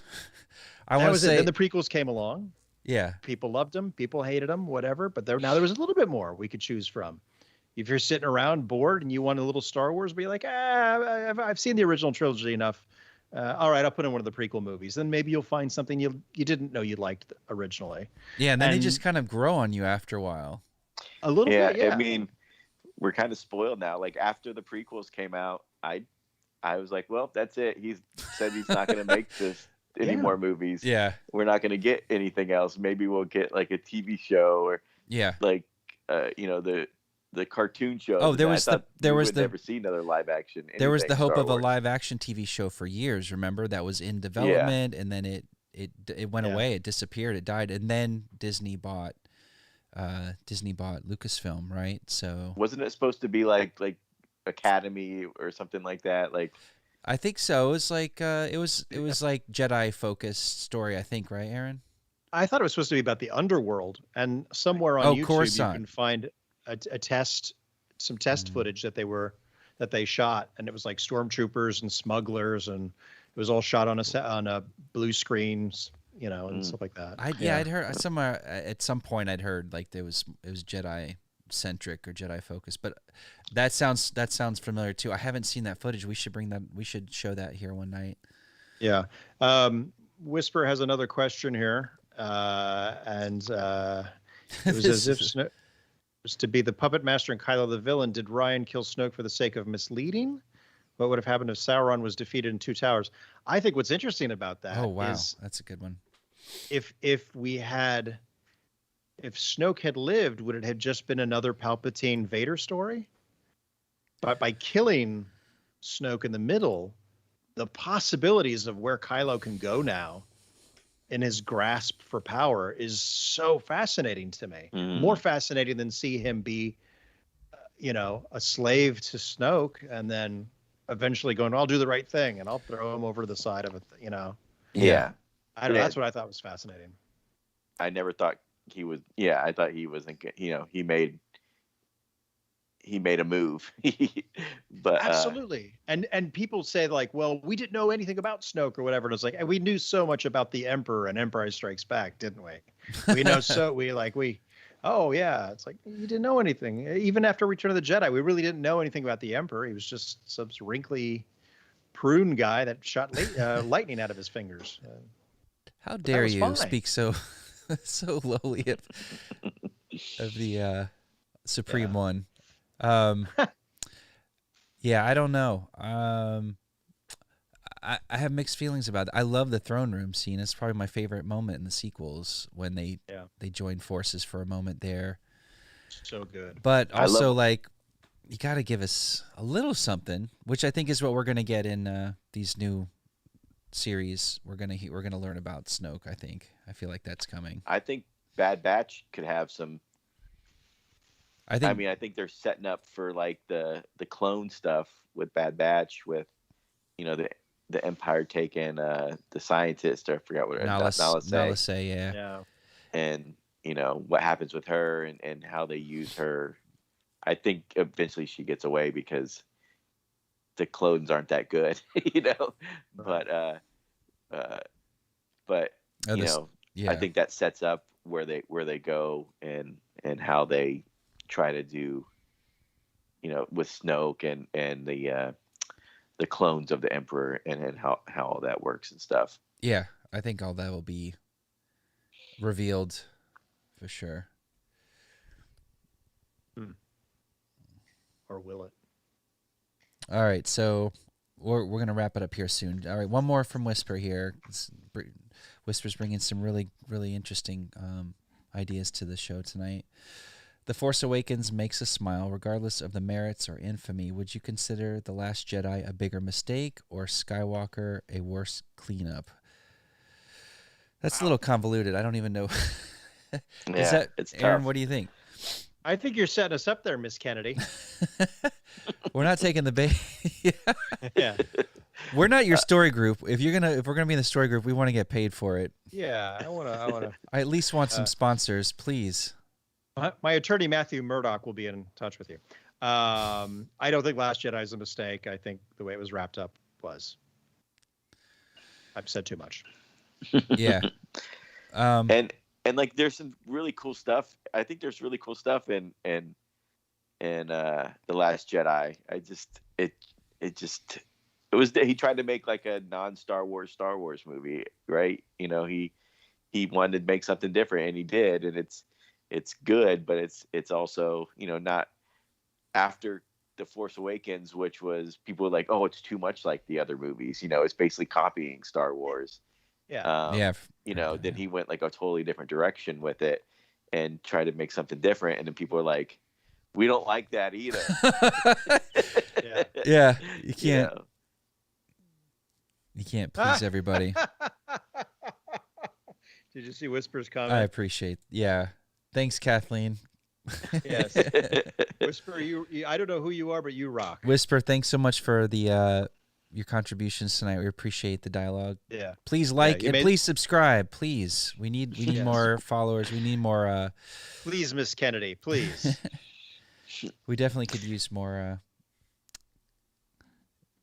contributions like that to the show. But yeah. All right. Well, I think we've said enough. We've done enough for one night. This is really great dialogue. We don't have a lot of news to report, but this is like the calm before the storm, right? We're getting ready to get hit with some amazing Star Wars content between now and the end of the year. I think like from the now end of on eternity, for the next 5 years. Yeah. This is like the little lull we have before it's like nonstop Star Wars. I heard one rumor is that they want to do 2 movies a year, but I don't know. But I just want them to get back to the one a year, release it if in it's December. good, just make one good one a year, or one good one every 2 years. It doesn't have to be every year. And as Joe Brennan told us, we're one day away. I like untitled Star Wars film. I like every 2 or 3 years, every 2 years a movie, because we're not getting younger. If you do the math, we don't have that many to watch left. That's true. Okay, every year. Give us 2 or 3 live action. Give us a cartoon, an animated series, and a live action show. Mm-hmm. Maybe 2 or 3 of those a year. Okay, that's asking for too much too, isn't it? Well, that's what it's gonna be. It seems like. Yeah. Yeah. Just keep bringing the Star Wars, but the Visions. Man, I'm really getting psyched for that. And I'm gonna probably like go look at the synopses after we get off the call. Yeah, I just can't help myself. There's that guy I told you about last week on Twitter. This guy is like he's got a YouTube channel. I think that's pretty popular. I think he does Star Wars. I have no idea what that's like. But he is convinced that they're going to do a Finn show, because I guess they just hired a couple showrunners that I guess he thinks would be perfect for. That would be like why they hired them, was obviously to do the Finn show, is what he thinks, and he like said he would put money on it that there's going to be a show. That would Finn. That would be the very last thing I would expect them to be working on right now. Well, they just hired some. Like I said, they just hired a couple guys that are showrunners. I forgot what their names are, but it was just announced within the past like couple weeks, and he thinks that's like the clue. Lord that and there's Miller. Be a show with Finn. No, give us our Lando show that we want, or give us another solo movie. All right, but that's what we want. We can't always get what we want, but I would, of course, it'd be cool, right? Like, would it be Finn post sequel? Well, maybe, yeah. It'd have to be, Finn, right? Not Finn, this wishy-washy stormtrooper who like mops the halls. They could do better. They could do Better Call Saul. Have some throwbacks, some new stuff. Get Vince Gilligan to make a Star Wars show. Can you imagine a Vince Gilligan Star Wars? God. I was on bless. a walk with my son today, and he's told me he started watching Breaking Bad. And then he was asking me about Better Call Saul, and I was telling him, I was like, I don't think there will ever be a better prequel in any format than Better Call Saul. It blew my mind how good I wonder if it would be better if he watched Better Call Saul first. I thought about that, but I say do it like we did. Yeah. Go through Breaking Bad, because that's one of the things that I love and I'm enjoying about Better Call Saul is just the whole like they'll make a reference and then I have to go online to AMC to see their Easter egg video, be like, oh my God, that's right. That I love that. So yeah. It's Bob's the man. This is the part of the show where we promote an AMC show not related to Disney. Is there any connection between Breaking Bad and Star Wars? Giancarlo Esposito. There you go. There you go. Yeah. I'm trying to think of anybody else. Pollo Hermanos.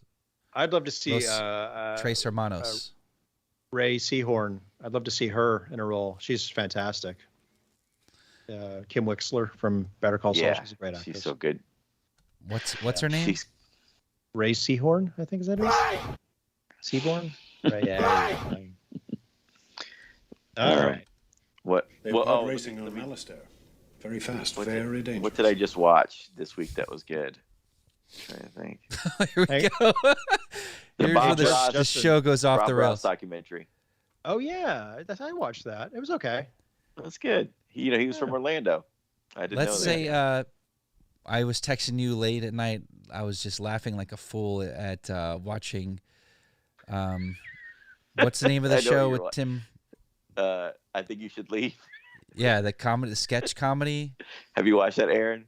No. Aaron, oh my God, Aaron. I don't like funny stuff. Aaron. Yeah, I know, it's true. That was so good, but Yeah, that's for grown-ups for sure. That scene. Did you watch the one where he's driving the car? Wait, you not know how to drive? No. Yeah, he's stuck in a parking lot. Like some guy heckles him. What's the matter? You don't want to drive? He's like, I really don't. He's in a minivan. It's just like in the middle of the. Yeah. He beeps the horn and screams. That show's ridiculous. But yeah, the Bob Ross documentary was good. If you have Hulu, there's a funny comedy. It's called Vacation Friends with Little Ray or Little Rel. I think Little Rel. I think his name is the guy from Get Out and John Cena.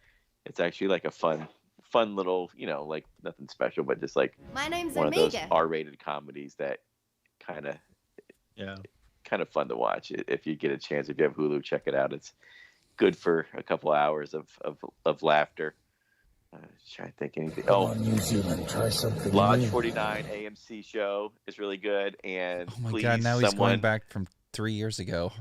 I know. Please, someone watch that, and someone else, please watch Gamora on HBO Max, because no one else is watching. I have no one to talk about that show. I will eventually. Because it's so good. It's Are you sure it's good. not pronounced Gamera? And he's a big monster, and he's like a turtle. It could be. Maybe that's why people aren't watching it, because I'm spelling it wrong. But it is amazing show. It's so good. We got to get out of here. Evacuate? Yeah. In our moment of triumph? I think you overestimate their chances. So yes, like, subscribe. Also visit our channel and find our great archive shows there. And Eloise and I did a show this morning. Ray, did you get to watch our Lego build this morning? It was my birthday, so I slept in. That's right. Why would you be messing around with this? I'm glad you slept in. Again, happy. Thank you for hanging out with us on your birthday. Yeah, dude, that's cool, man. That's awesome. When you guys come to Orlando, I'll take you to that Korean chicken place. It was pretty dang good. Yeah, that sounds good, man. That sounds good. I'll see you in a few hours. Great. Now I'm hungry. I'm gonna go binge and then go right to sleep. Nice. Wake up 10 pounds heavier. Aaron probably has there's probably plenty of good Korean places where Aaron lives. Yeah. Yeah.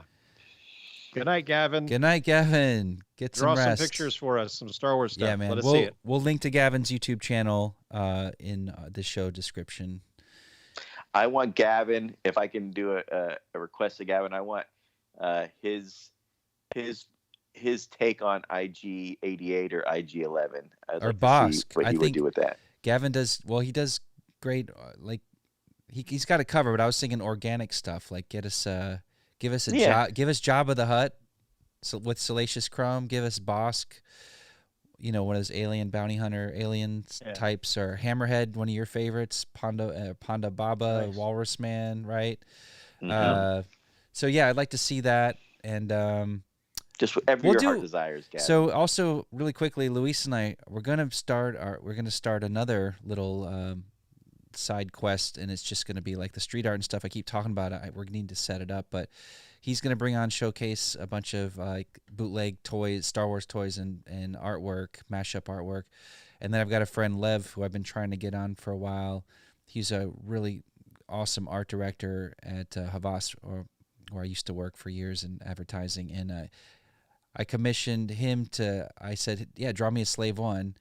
And he drew and colored the most awesome, just hand ink illustration of Slave One, which I have in the background here, but he signed it for me too, so I'm going to cash in on it one day when he's not looking. But so we should we'll do an art episode. We'll get Gavin's awesome stuff.